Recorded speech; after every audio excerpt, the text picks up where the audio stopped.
Muy buenos días, hermanos. Abran por favor sus Biblias, Apocalipsis capítulo 6, versículos 5 y 6. Continuamos nuestras series positivas sobre el libro de Apocalipsis bajo el eslogan Jesucristo, Cordero Vencedor. Y estamos en una parte muy apasionante del libro de Apocalipsis y por no decir difícil. Comenzamos las 3 series de 7 que irán hasta el capítulo 19. 7 sellos, 7 trompetas, 7 copas. Y estamos intentando dilucidar el sentido y el propósito de este mensaje a estas alturas del libro de Apocalipsis. Hoy nos corresponde el tercer sello. Y hemos dicho en prédicas anteriores que los sellos son abiertos de este rollo que está escrito por dentro y por fuera en las manos del Cordero Vencedor o del que está sentado en el trono, Jesucristo. Los 4 seres vivientes están presenciando la apertura de los sellos y están también celebrando y participando de la apertura de los sellos. No obstante, los sellos no se rompen, son quitados y al quitarlos se puede ir entendiendo o leyendo o descifrando lo que era misterioso en el capítulo 4 y capítulo 5 del contenido de estos sellos. Es muy importante lo que nosotros estamos viendo porque a partir del capítulo 6 el libro de Apocalipsis ha sido muy tergiversado. La mayoría de personas piensan que a partir del capítulo 6 entra en acción el anticristo. Nosotros todavía no hemos visto el anticristo. Continuamos viendo a Cristo y estamos emocionados viendo a Cristo en el capítulo 6 y 7 y hasta el 22 vamos a ver a Cristo viniendo en gloria. Entonces posiblemente los que vienen en busca del anticristo van a salir defraudados hoy, porque no lo van a poder ver en el capítulo 6, sino que vamos a ver a Cristo. Los textos dicen, cuando abrió el tercer sello, oí al tercer ser viviente que decía, ven y mira, y he aquí un caballo negro, y el que lo montaba tenía una balanza en la mano, y oí una voz de en medio de los 4 seres vivientes que decía, 2 libras de trigo por un denario, y 6 libras de cebada por un denario, pero no dañes el aceite ni el vino. Ven y mira, es una de las voces que se va a repetir una y otra vez en el capítulo 6. Ven y mira la apertura de los sellos. Pero ese ven y mira tiene que ver con lo que hemos estado viendo desde el primer texto del libro de Apocalipsis, que uno de los desafíos en esta visión que Juan está recibiendo de parte de Dios es un escenario audiovisual donde no solamente se ve el espectáculo, los colores o los personajes que están siendo descritos, sino que también hay sonido y en esa combinación de sonido y de vista se desarrolla la visión. El capítulo 6 en este versículo nos va a decir cuando abrió el tercer sello. Hay un orden en la apertura de los sellos. Primer sello fue abierto por el primer ser viviente. Se escuchó la voz del tercer viviente que participó, un caballo blanco que significa autoridad, poder y dominio. El segundo sello participa el segundo ser viviente, semejante a un becerro. El caballo es un caballo rojo y habla de la redención, dijimos, ¿cierto? De la sangre que es derramada previa a todas las injusticias por las cuales todos los creyentes pasarán padeciendo la persecución. Y este tercer sello es un sello donde participa el tercer ser viviente y el caballo es un caballo negro. Es interesante que vamos a encontrarnos con 4 caballos y 4 jinetes, pero hemos visto en los capítulos anteriores que hay 4 seres vivientes, es decir, cada caballo y cada jinete está relacionado con un ser viviente. El primero relacionado con el primer ser viviente que es semejante a un león, ¿cierto? Que significa autoridad, dominio. Y dijimos que ese primer ser viviente representa a Cristo como rey, como gobernante absoluto, como rey supremo que ejerce autoridad, dominio y que no hay reino o poder sobre la tierra que pueda resistir el gobierno absoluto y perfecto de Cristo. Dijimos que el segundo ser viviente, que está representado con un becerro, representa a Cristo como siervo, es decir, a Cristo que se entrega voluntariamente o vicariamente para expiar los pecados de su pueblo, pero que luego ese segundo sello desarrolla toda la injusticia especialmente de persecución que van a sufrir los creyentes. Pero previo a la injusticia que sufren los creyentes, desde el primer mártir, Abel, capítulo 4 de Génesis, Jesucristo ya se ha presentado como nuestro defensor, como nuestra justicia redentiva, de tal manera que toda la sangre que los mártires derramen por causa del Evangelio tienen esperanza en el quinto sello de la sangre de las almas que están debajo del altar y claman por justicia. En este tercer sello, que es bastante complejo, vamos a encontrarnos con otro aspecto del carácter de Jesucristo, el Cordero Vencedor. Cuando abrió el tercer sello, oí al tercer ser viviente que decía, ven y mira. ¿Y qué hizo Juan? Y miré, y he aquí.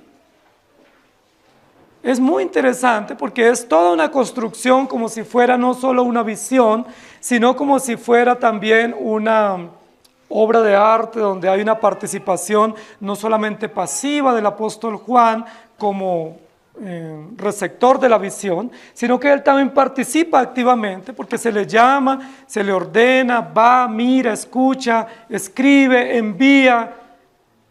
Juan no simplemente es un espectador. Y hemos dicho en el capítulo 4 y 5 que la adoración al Dios verdadero no amerita de parte nuestra la expectación, implica participación activa en la adoración. Cuando fui llamado, fui y miré, y he aquí un caballo negro, y el que lo montaba tenía una balanza en su mano. El tema para nuestra enseñanza hoy es cree, mira y vive. Cree, en primer lugar. ¿Cree en qué? Nosotros estamos procurando ser fieles al propósito del libro de Apocalipsis, que es revelarnos el mensaje de Jesucristo. Como Apocalipsis nos revela el mensaje de Jesucristo, en cada uno de estos sellos, especialmente en los primeros 4, necesariamente tenemos que ver a Cristo. Y vamos a ver a Cristo en este tercer sello, representado a través de la justicia. Entonces, cree en Cristo y cree en su justicia. ¿Por qué nosotros decimos que este ser viviente y este tercer sello puede estar hablándonos de Cristo? Primero, porque quien desata este sello es el Cordero, es decir, Cristo. Quien participa, es decir, la voz que se escucha en el cielo, cuando se está desatando este tercer sello, es la voz de un ser viviente. Y hemos dicho reiteradamente que estos 4 seres vivientes representan aspectos de la revelación de Jesucristo. Y el tercer ser viviente, recuerden que está relacionado con uno que tiene cara de hombre. Nosotros dijimos que muy probablemente se refiere a la naturaleza de Cristo como hombre, que fue revelado especialmente en el Evangelio de Lucas. Lucas presenta a Jesucristo como hijo del hombre. El tercer ser viviente dice que tenía rostro como de hombre, a diferencia del primero que era como un león y el segundo que era como un becerro. El tercer ser viviente tiene rostro como de hombre. ¿Qué puede representar? Pues a Jesucristo. Jesucristo es verdadero hombre. Él fue manifestado siendo Dios, fue manifestado como hombre, se reveló como hombre, vivió como hombre y cumplió toda justicia siendo verdadero hombre. Pero la tercera indicación que nos sirve para nosotros poder hablar de que está hablando de Cristo es porque dice que apareció o irrumpe en este escenario en un caballo. Y es interesante que los 4 primeros sellos estén relacionados con caballos y con jinetes y relacionados con los 4 seres vivientes. ¿Qué significa el caballo? Autoridad, ¿cierto? Victoria, poder, tenacidad, audacia en cómo se ejerce o cómo se ejecuta esto. Es decir, este caballo y este sello indica que lo que se va a demostrar o se va a descifrar tiene autoridad, tiene dominio, tiene control. Recuerden que en esa época los reyes que venían en son de paz no venían en un caballo, venían en un asno o en un burrito. Los que venían en caballo eran los poderosos que venían victoriosos de la guerra y que ejercían todo dominio y autoridad sobre lo que ellos estaban representando. Y la tercera indicación que nosotros vamos a encontrar aquí, dice, y tenía una balanza en su mano. ¿Para qué sirve la balanza? Para medir, para pesar, ¿cierto? Especialmente las balanzas antiguas, ¿cierto? Pero recuerden que la balanza es un símbolo que acertadamente se ha dado a la justicia.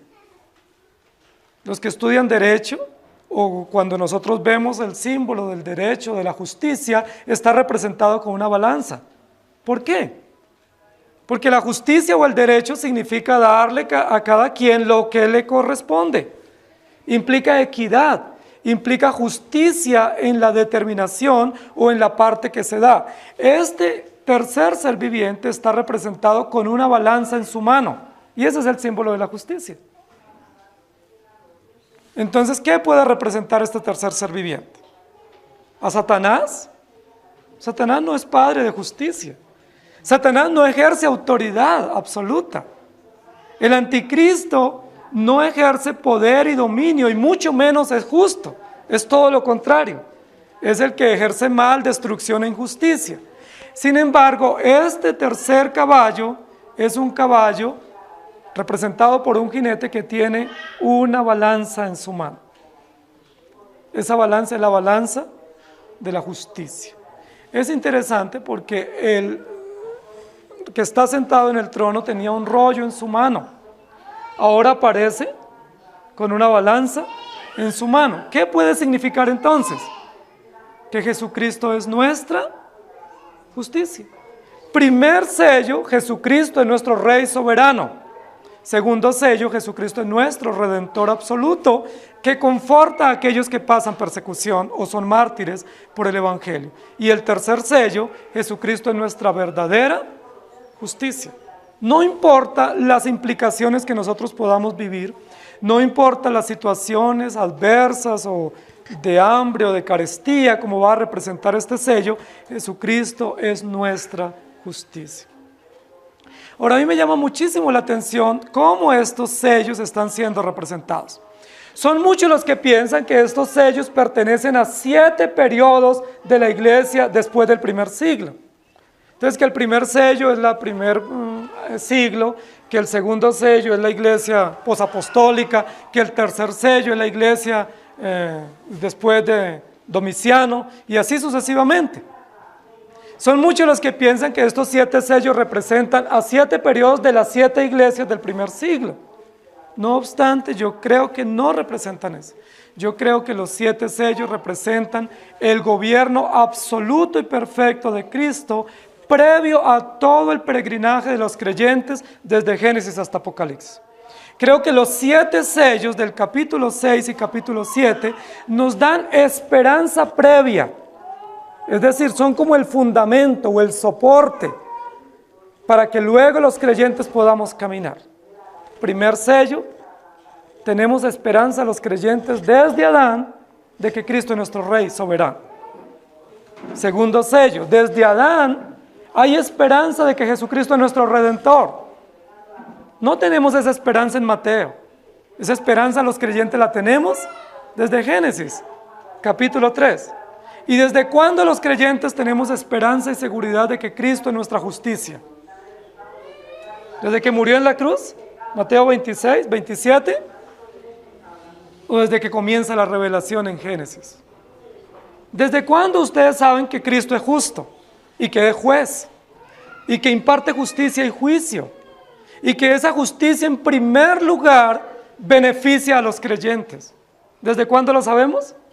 Desde el comienzo de la historia, desde que se abre el telón y se nos comienza a contar la historia o a descifrar la historia de la redención.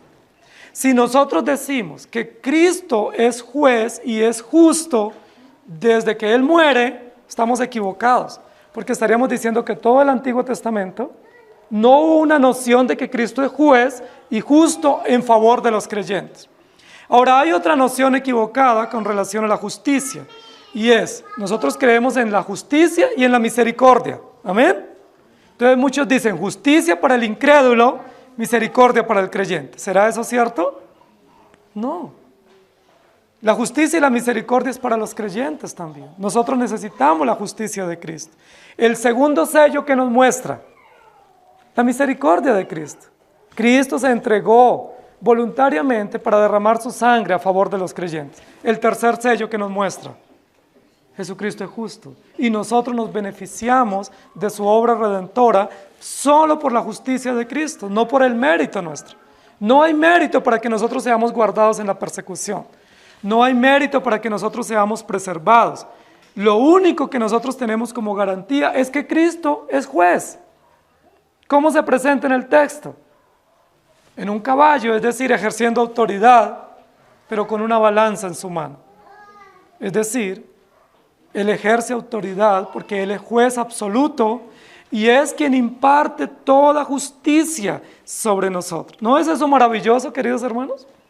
Si nosotros decimos que la balanza la tiene el anticristo, estaríamos diciendo que quien imparte la noción de justicia sobre la sociedad en contra de la iglesia o del pueblo de Dios no es Cristo, sino Satanás. Estaríamos en un error.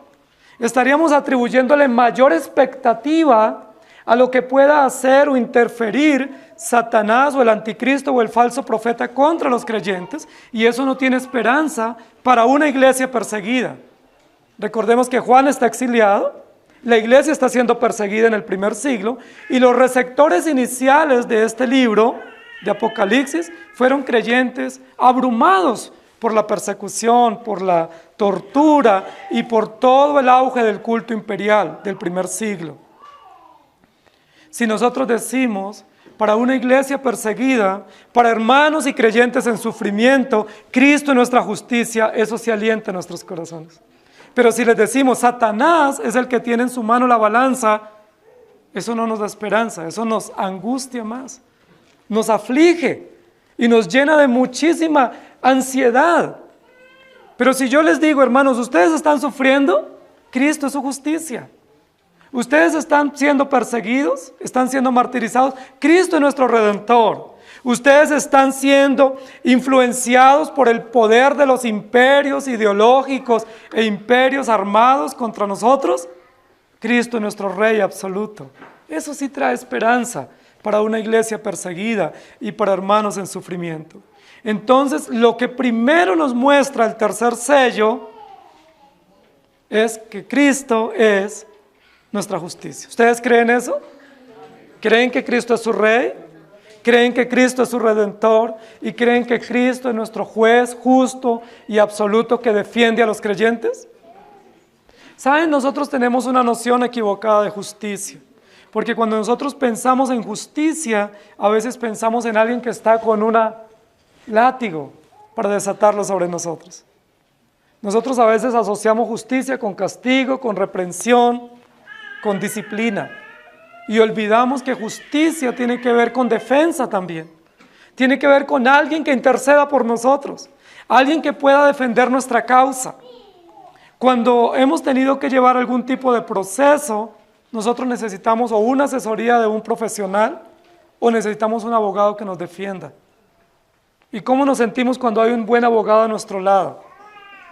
Seguros, confiados, ¿sí? Vamos a ese juicio con tranquilidad porque hemos sido asesorados para poder responder ante cualquier pregunta que nos hagan, porque sabemos que ese abogado nos defiende, ¿sí? Él toma nuestra causa y con justicia nos va a defender ante un juez injusto o ante una contraparte que esté ensañada contra nosotros.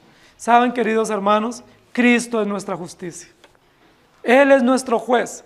Muchas causas injustas se pueden levantar contra nosotros. ¿Quién es nuestro defensor? ¿Quién podrá socorrernos? Jesucristo. Él es nuestro juez. Ahora, aquí el texto no está hablando de justicia en situaciones normales de la vida, es decir, en asuntos civiles y políticos y militares comunes de una sociedad.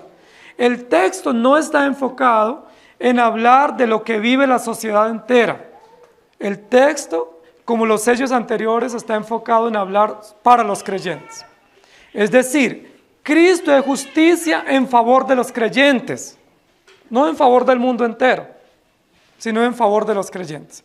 Recuerden que dijimos en el sello anterior que no está hablando de las injusticias y las muertes y las guerras de toda una sociedad.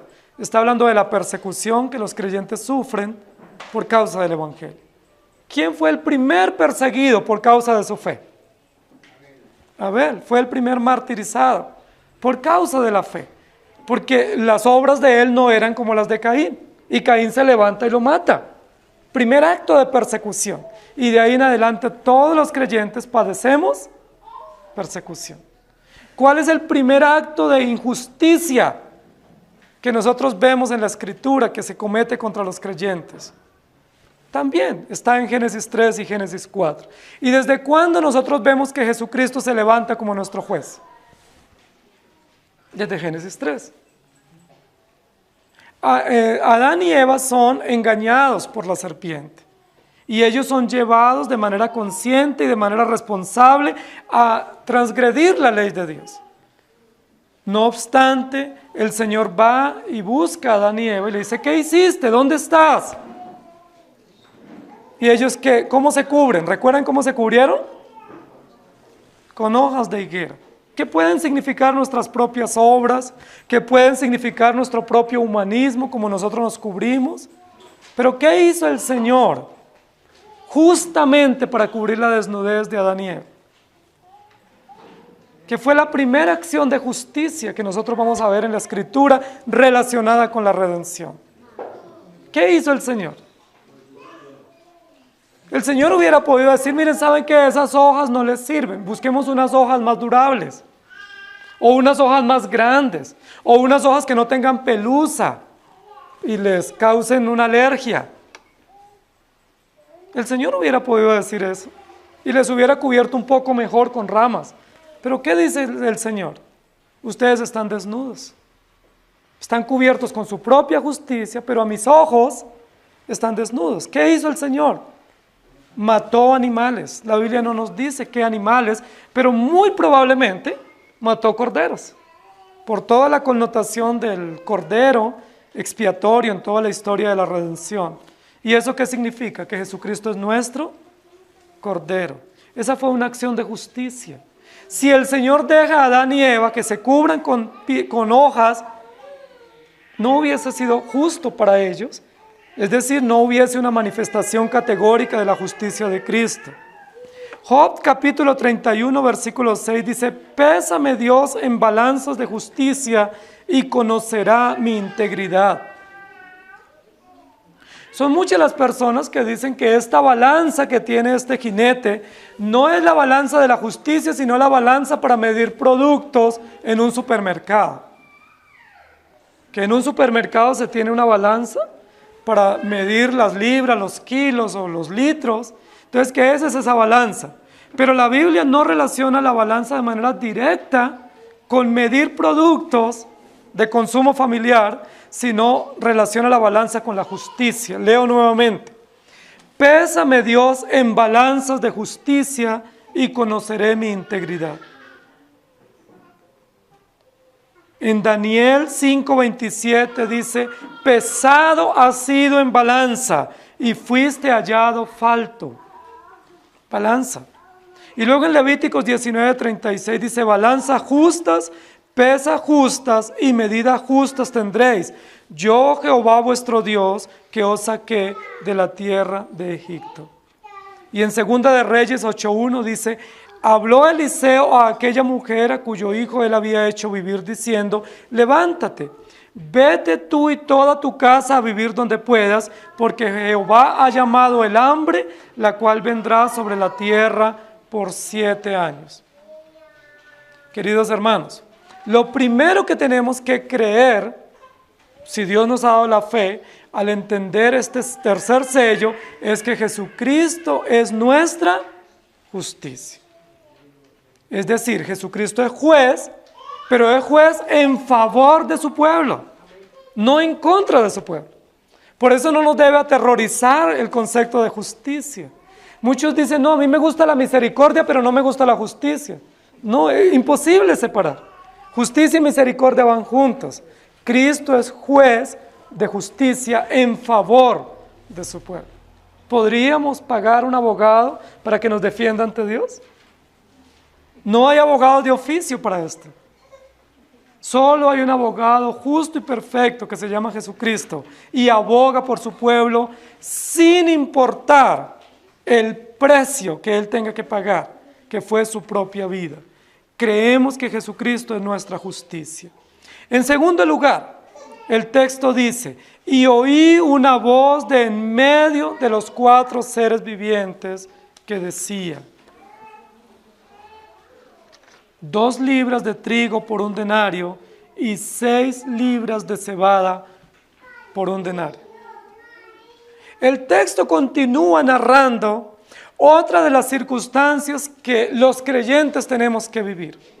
Primer circunstancia que los creyentes vivimos en la tierra, primer sello, que hay gobiernos, imperios, emperadores, Nerones, Césares, papas, que quieren gobernar a la iglesia e imponer su autoridad. Pero Cristo dice, yo soy su rey.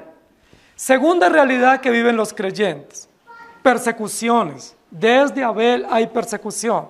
Pero ¿qué dice Jesucristo? Yo soy su redentor. Es decir, yo entregué mi sangre para perdonar sus pecados y para hacer que la persecución tenga sentido y tenga propósito. Tercera circunstancia que enfrentamos los creyentes, injusticias. Pero no estoy hablando de las injusticias de un trabajo mal remunerado o las injusticias de que nuestros hijos pierdan el año por causa de un mal profesor. No estoy hablando de esas injusticias. Estamos hablando de las injusticias relacionadas directamente por la fe del Evangelio. Es decir, cuando somos traídos a la fe, muchos de nosotros somos perseguidos en los trabajos. Muchos de nosotros tenemos que cambiar de trabajo porque las fuentes que teníamos para nuestro trabajo ya no son justas. Y no podemos trabajar así. Por ejemplo, si usted antes de conocer al Señor trabajaba en piratería y le iba bien, porque a los piratas les va bien, una vez usted es traído al Evangelio, ¿qué tiene que hacer? Cambiar de trabajo. No es porque la iglesia le prohíba, no, sencillamente usted no puede trabajar de esa manera, porque ese trabajo ya no honra a Dios y eso se constituye en un acto de injusticia porque ya usted no va a tener el dinero fácil que tenía antes. Vamos a ser perseguidos por causa de la fe nuestra. Vamos a tener que ser perseguidos y no en cualquier lugar nos van a dar trabajo. Si nosotros no nos sometemos a las implicaciones de unos jefes o de una empresa, probablemente nos echen de esa empresa. ¿Por qué? Porque por causa de la fe, nosotros no podemos guardar silencio de injusticias o de robos o de evasiones que se están haciendo en esa empresa. Y eso se constituye en un acto de injusticia. Yo les pregunto, ¿es justo que usted por ser íntegro en su trabajo lo saquen? ¿Es justo que por usted defender su fe sus hijos sean maltratados en el colegio? ¿Es justo que nosotros tengamos que irnos de barrio o de la ciudad porque nos hacen matoneo o bullying, como llaman hoy? Recuerden que los que más sufren matoneo en el mundo no son los grupos minoritarios, son los creyentes. ¿Desde cuándo los creyentes sufren matoneo? Desde Génesis 3. Y no salimos a hacer marchas con pañuelos blancos. No salimos a hacer consignas con velas en las plazas principales. Porque nosotros sabemos que todo creyente padece injusticias por causa de la fe. A veces nomás ir a tomar un apartamento o una casa en alquiler. Si uno dice es que yo soy cristiano, o soy anciano, o soy pastor, dice, no queremos nada con evangélicos. No queremos nada con cristianos. ¿Por qué muchas empresas no quieren nada con cristianos? Porque es que los cristianos no se prestan para malos negocios. Porque es que el cristiano no se deja sobornar para pasar un balance diferente o para un proyecto donde haya una utilidad. Y si yo me dejo sobornar, pues estoy dando un mal testimonio del Señor, que es justo. Por acciones de justicia, nosotros no podemos correr como corre el mundo. Por eso muchas veces no podemos tener algunos trabajos. La mayoría de los trabajos en nuestra ciudad, en nuestro país, implica trabajar en horarios que nosotros no debiéramos trabajar, o en días que no debiéramos trabajar. Ustedes saben que posiblemente si trabajamos el domingo, vamos a tener mejor utilidad, y nos van a pagar extras, y nos van a pagar doble, o triple, o por lo menos tenemos trabajo. Pero ¿qué dice un cristiano? No puedo trabajar el domingo. ¿Le prohíben en la iglesia? No me prohíben. Sencillamente, por convicción, es el día del Señor y lo dedico para adorar al Señor. Pero voy a ganar menos. ¿Eso es injusto o no? Pero por causa de la fe, ¿qué tiene que hacer un creyente? ¿Irse a trabajar el domingo y ganar más? ¿O dedicar el día al Señor? No, es que si usted no trabaja el domingo, a mí no me sirve así. Entonces me voy a buscar otro empleado. ¿Eso no es injusto? Claro que sí. Y recordemos que en el libro de Apocalipsis, más adelante, nos va a decir en el capítulo 13, versículo 17, y que ninguno pudiese comprar ni vender, sino el que tuviese la marca o el nombre de la bestia o el número de su nombre. ¿Quiénes no van a poder comprar o vender en el mercado del mundo? Los creyentes, los que tienen el sello del Cordero, los que han sido rescatados por la sangre de Cristo, no podrán negociar como el mundo negocia. Hermanos queridos, lo primero que nos muestra este texto es que debemos creer que Cristo es nuestra justicia. Amén. Ese es el piso, es el fundamento seguro. Lo segundo es que tenemos que mirar y entender que en la vida hay toda clase de injusticias. Nosotros vivimos en un mundo injusto. Todas las relaciones, todos los negocios, todos los movimientos en la sociedad en la que nosotros vivimos son injustos. Pero de manera directa, quienes sufrimos las injusticias somos los creyentes. Ustedes saben que hay leyes, por ejemplo, para regular el tema del culto. Hay leyes en nuestro país regulando los lugares de culto y el volumen del sonido y los parqueaderos y los horarios en los que nos reunimos. Pero ustedes saben que paralelamente a eso, las personas pueden ir a lugares de zona rosa hasta las 3 y 4 de la mañana. Y no está regulado eso. Pero nosotros nos regulan que nos reunamos a las 9 de la mañana y que no subamos el volumen. Pero hay cualquier cantidad de reuniones públicas donde las personas pueden amanecer tomando, invadir las vías, obstaculizar el tránsito y no hay problema. ¿No es eso injusto?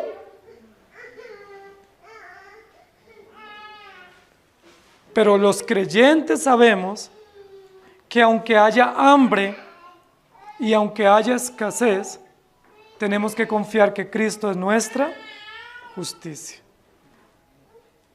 Queridos hermanos, en la segunda parte del texto nos está diciendo que los creyentes para ganarnos la vida nos toca difícil. Porque si a mí me ofrecen un muy buen trabajo, pero yo sé que es ilícito, ¿qué debo hacer? Rechazarlo. Pero voy a ganar bien. Es el negocio de la vida. Pero muchos de esos negocios son engañosos, o el producto que se vende, o la ideología que hay detrás de ese producto es engañosa o pecaminosa, o el motivo que me alimenta mi entusiasmo por ese trabajo es ambicioso. ¿Y yo qué debo decir? No puedo. Pero si me quedo trabajando en lo que estoy haciendo, pues no voy a enriquecerme. El texto en la segunda parte nos está diciendo que nosotros los creyentes especialmente vamos a tener que vivir injusticias, y esas injusticias tienen que ver que no podemos trabajar en todos los trabajos, porque hay muchos trabajos que no debemos hacer los creyentes, porque no son justos, que no podemos a veces tener el dinero que necesitamos para cubrir nuestras necesidades básicas, precisamente porque no todos los trabajos los podemos recibir, y que eso va a traer como consecuencia situaciones de escasez. ¿Desde cuándo los creyentes sufren escasez? No les alcanza el dinero, a veces no tienen para cubrir sus necesidades básicas, a veces sus hijos pasan necesidades, a veces tenemos que restringirnos un poco más en algunos periodos. ¿Desde cuándo los creyentes sufrimos eso? Desde el comienzo. ¿Y por qué sufrimos? ¿Por el anticristo? No, porque es una implicación propia de nuestra condición como hijos de Dios. Porque Dios en su perfecto plan soberano no solamente nos redime, sino que nos santifica. Y para santificarnos Él usa todos los medios necesarios. Dentro de ellos usa el trabajo, la familia, la escasez, el esfuerzo, el sufrimiento, como medios provistos por el Señor para limpiarnos o para purificarnos. Lo que dice el texto es terrible. Dice, oí una voz de en medio de los 4 seres vivientes que decía, 2 libras de trigo por un denario. ¿Ustedes se acuerdan a cuánto equivalía el denario? Era a un día de salario. Imagínense cuánto es el día de salario en nuestro entorno. Y que usted con eso solo le alcance para comprarse 2 libras de cebada o 1 libra de trigo. ¿Usted podría alimentar a su familia con 1 libra de trigo todo un día? ¿Y no tiene para nada más? ¿Qué es lo que está diciendo? La vida se pone difícil. A veces es cara, a veces hay hambre, a veces hay angustia económica. Yo les pregunto, ¿alguno de ustedes no pasa angustias económicas? ¿Aprietos? A veces no tenemos ni para lo más básico. Por eso ese concepto del cristiano es bendecido para bendecir y lleno de dinero, eso no es un concepto bíblico. La falsa teología de la prosperidad contradice, niega el Evangelio, porque el Evangelio desde el principio nos dice que hay persecución y desde el comienzo nos dice que pasaremos o viviremos injusticias, que muchas veces no vamos a tener lo necesario. Ahora, ¿qué hace usted cuando no tiene el dinero necesario para cubrir sus gastos? ¿Busca un trabajo extra los domingos? ¿Qué hace?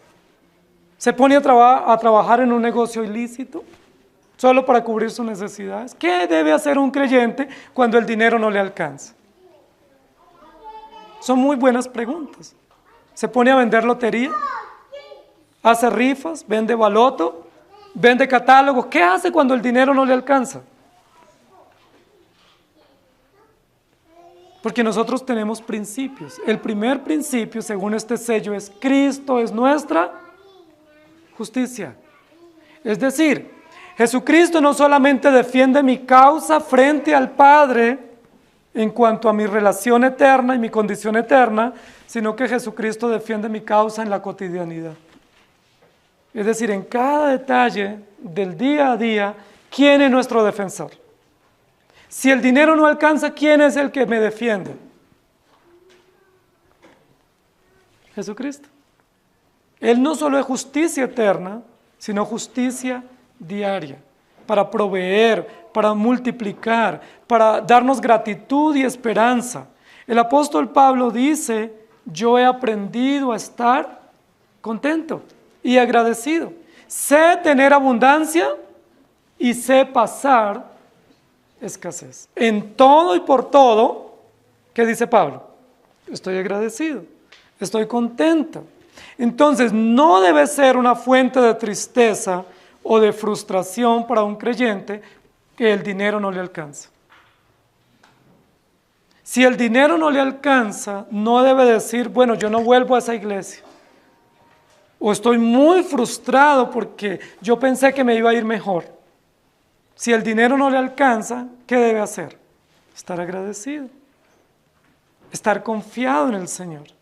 y debe también revisar qué tan buen mayordomo está haciendo del tiempo y del dinero y de las capacidades que Dios le ha dado.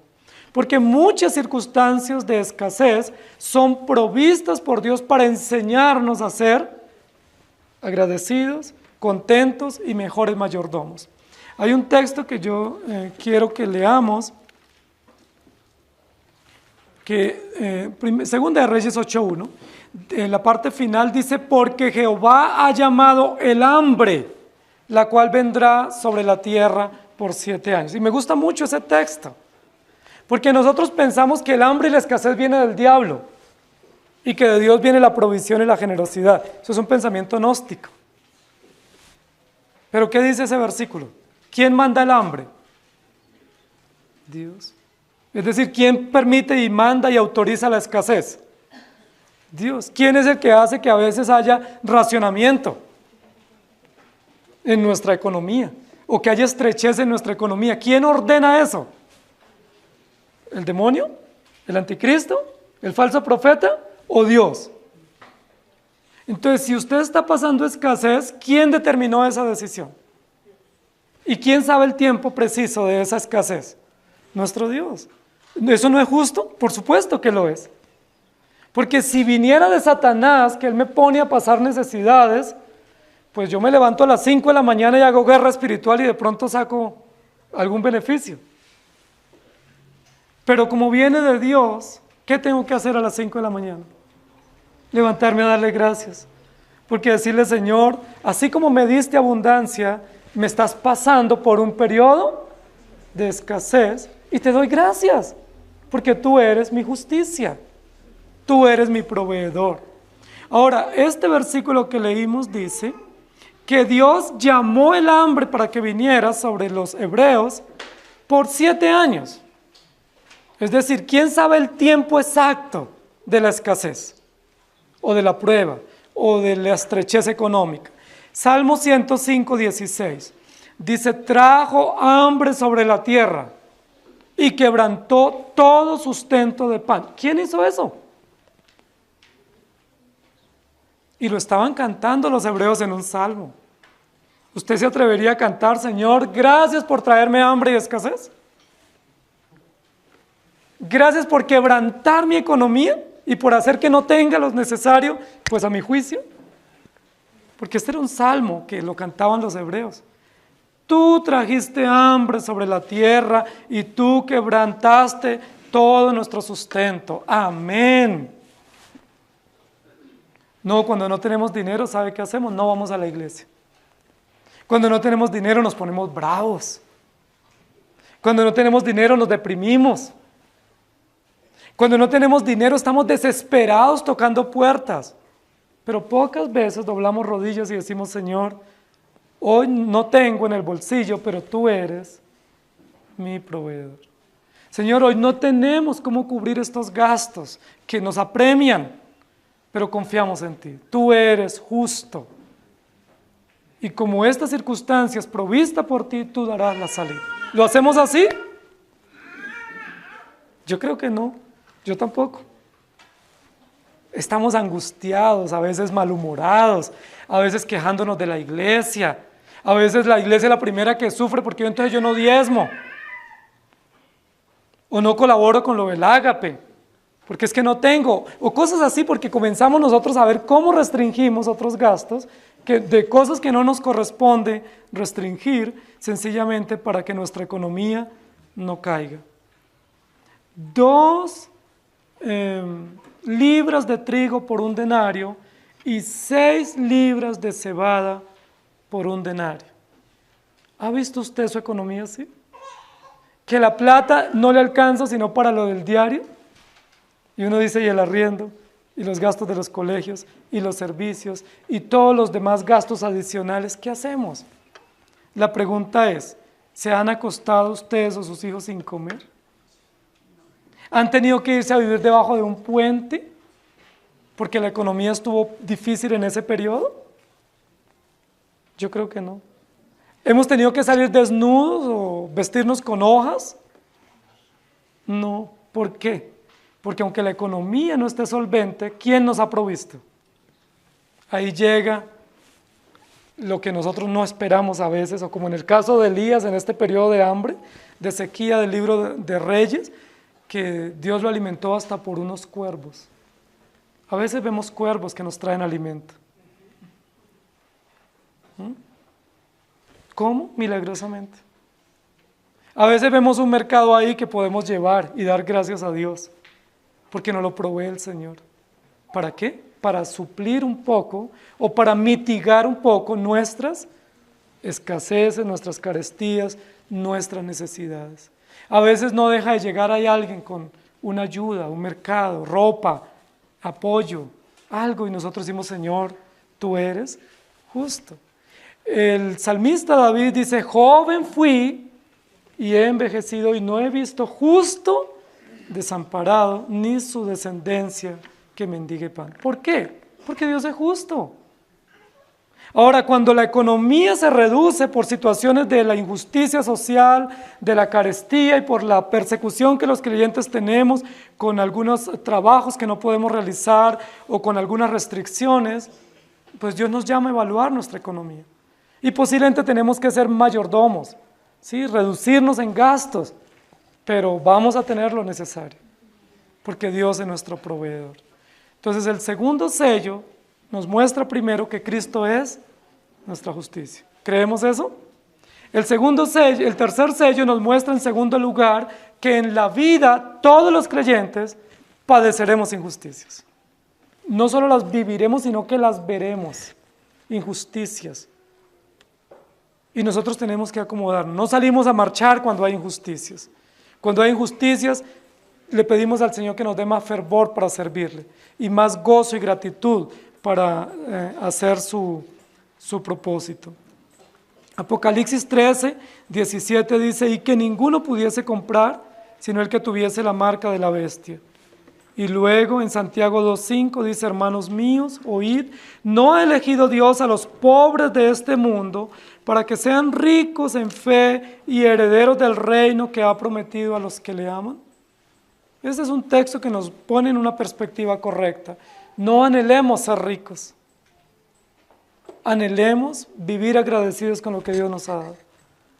Para muchos de nosotros en la sociedad en que vivimos, el sueño es ser ricos. El punto de referencia es el que más tiene. Y aún en la iglesia, no anhelemos eso. A veces ese anhelo nos esclaviza un poco más y nos vuelve presa de las deudas y de las escaseces. Estemos agradecidos con lo que Dios nos ha dado. Vivamos para Él con gozo y con gratitud. Y en tercer lugar, la tercera parte de este versículo, en la parte final, dice, pero no dañes el aceite ni el vino. Claramente el texto no está hablando para los impíos. El texto está hablando para la iglesia, para dar esperanza. Aunque el trigo y la cebada se pongan inalcanzables, o diríamos aquí, aunque solo nos alcance para la papa o para la papita, Dios no nos va a faltar. ¿Qué es la parte final del texto? Dice, pero no dañes el aceite ni el vino. Cosa interesantísima.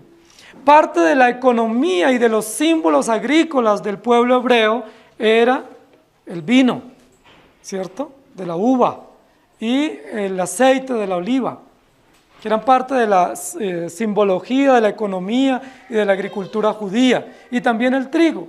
Está hablando aquí de tres símbolos de la economía hebrea. El trigo, básico en la canasta familiar, el aceite, básico también en la canasta y para curar heridas y para el alumbrado en el templo, y el vino, que hacía parte también de la canasta familiar, del consumo de los hebreos.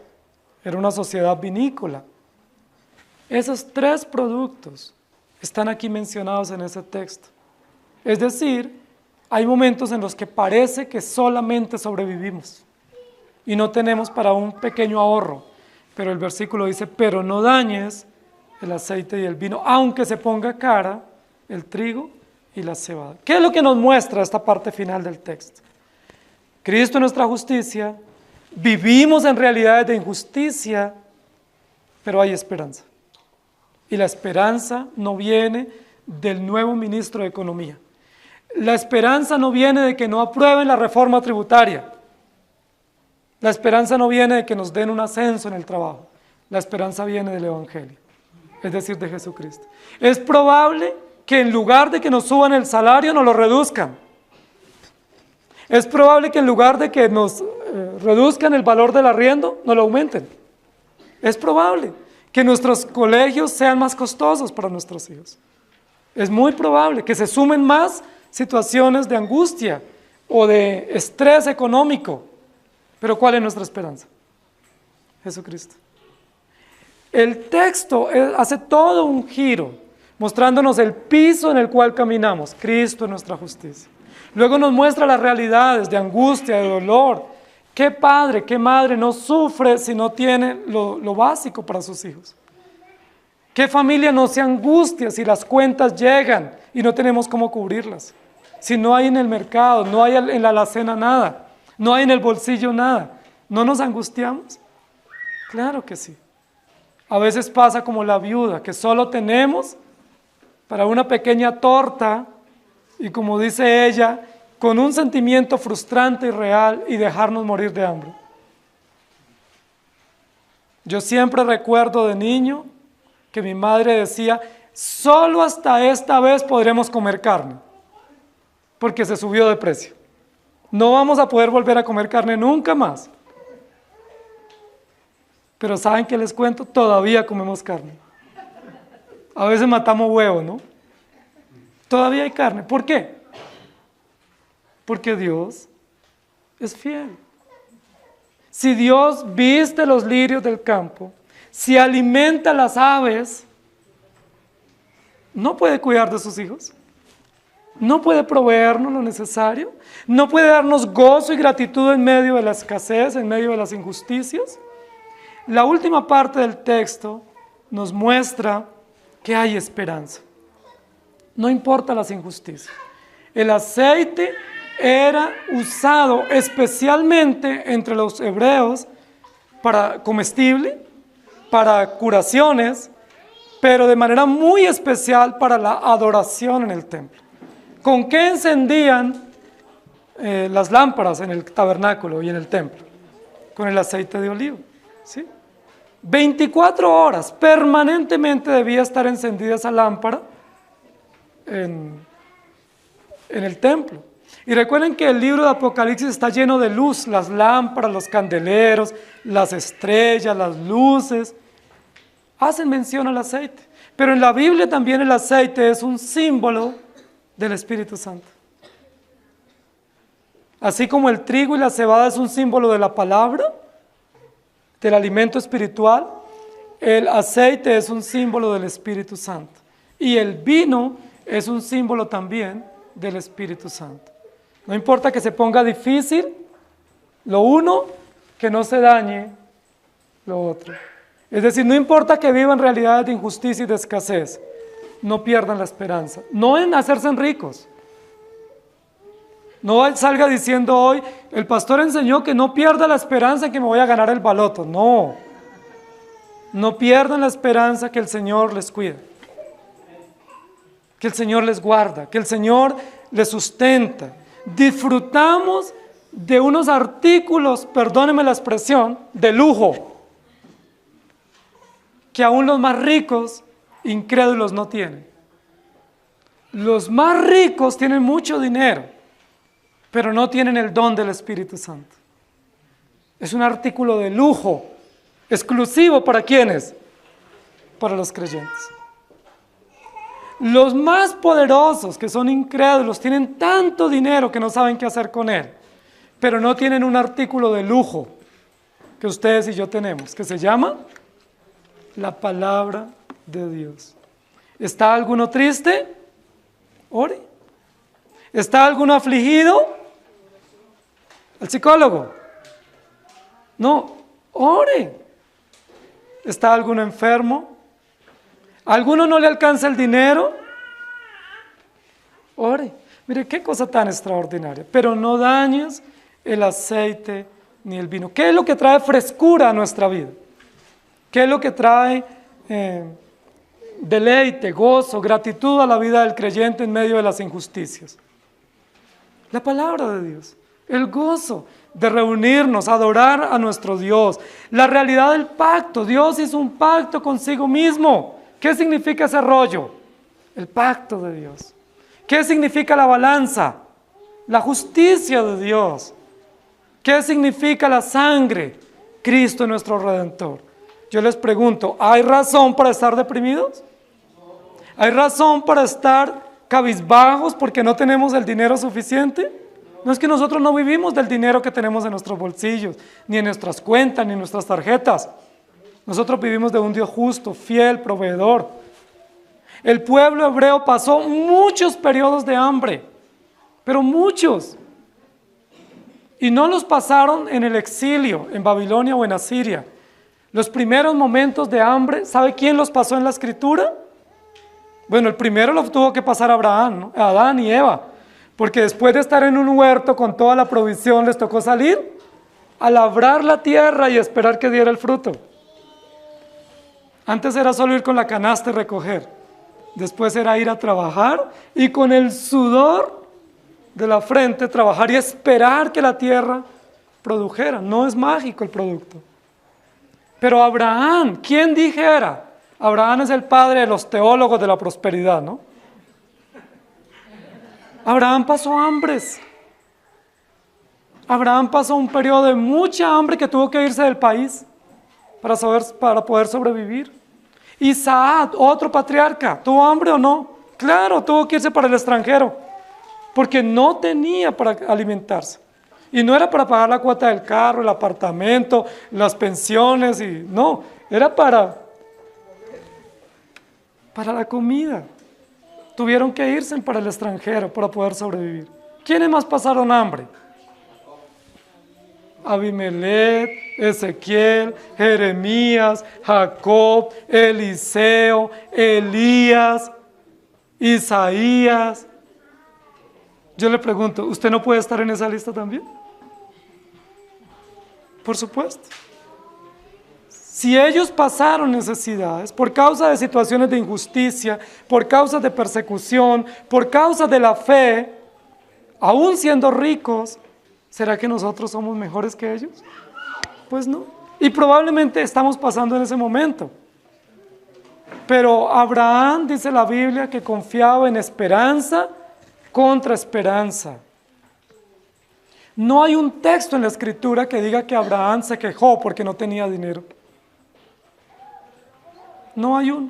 O no hay un texto donde diga que Elías protestó contra Dios. Él dijo, Señor, yo no quiero morir porque Jezabel no quiero vivir porque Jezabel lo estaba persiguiendo de acá. Pero tuvo comida exclusiva, ¿no? A domicilio, de unos cuervos hermosos que le llevaban todos los días el alimento. Mire, Dios es fiel, hermanos. Él es nuestra justicia. No importa las injusticias, tenemos el Evangelio. Es nuestra esperanza segura, nuestro gozo.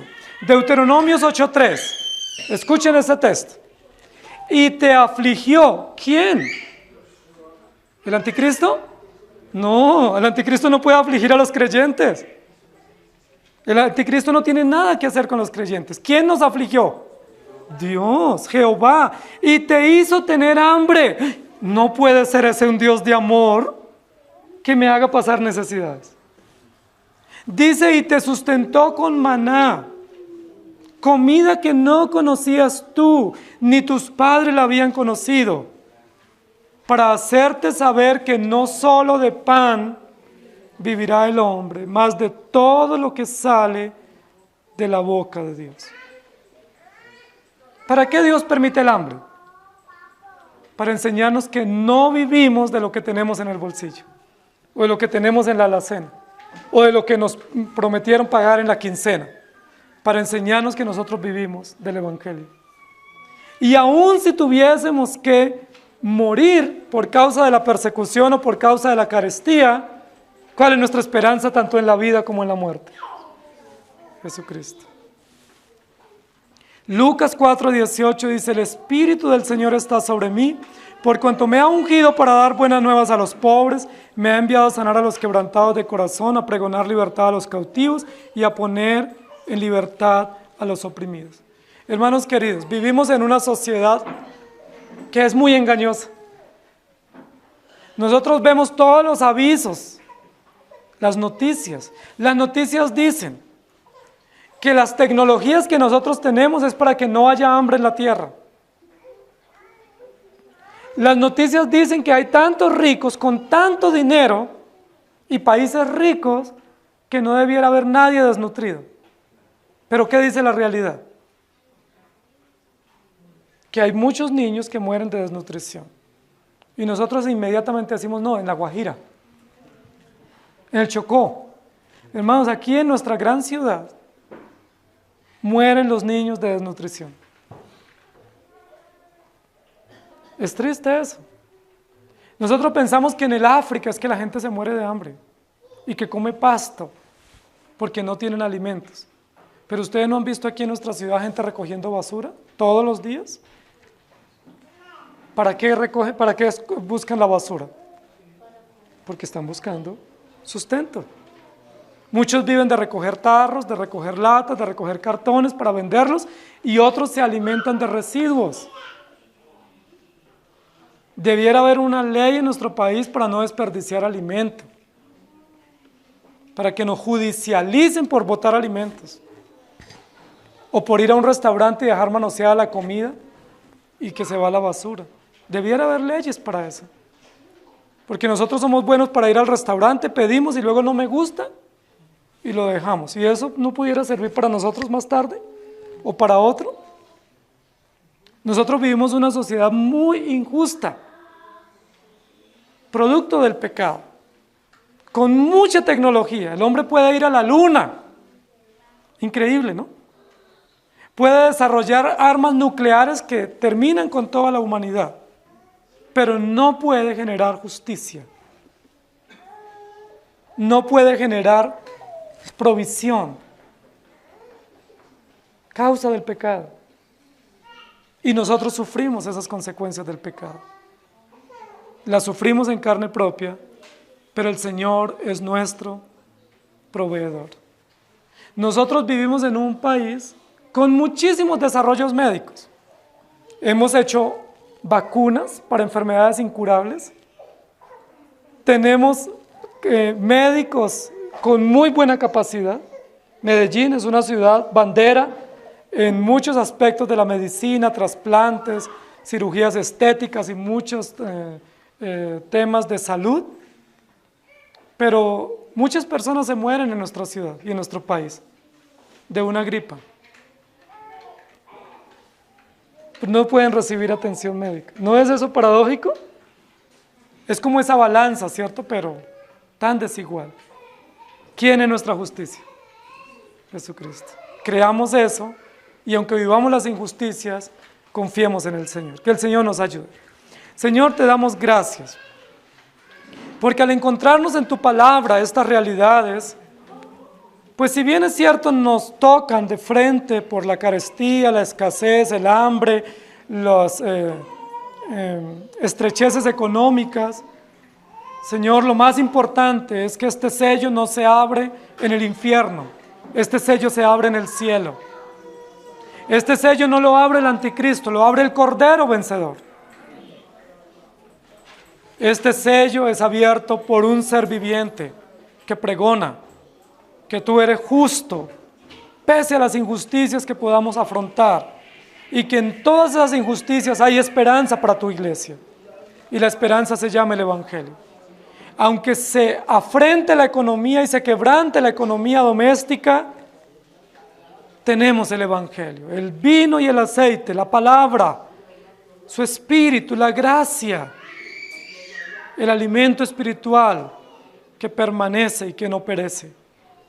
Ayúdanos a todos nosotros a que en medio de las injusticias laborales, comerciales y en medio de las injusticias económicas y pobrezas, nos aferremos más a ti, a tu palabra, nos agarremos de tus promesas y confiemos más en ti.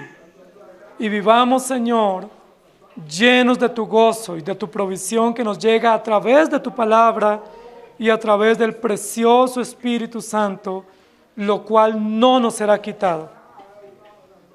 Te damos gracias, Señor. Y suplicamos también, especialmente por aquellos hermanos de nuestra iglesia que están pasando necesidades económicas. Rogamos tu provisión, Señor. Rogamos que en tu infinita bondad les sustentes económicamente y no les dejes en vergüenza, pero que también les enseñes a ellos y a todos nosotros a ser agradecidos, a ser buenos mayordomos, a saber invertir, a saber comprar y a que sepamos que todo lo que compremos, lo que vendamos, lo que comamos, lo que bebamos, debe ser para tu gloria y no para nuestras ambiciones o nuestros lujos.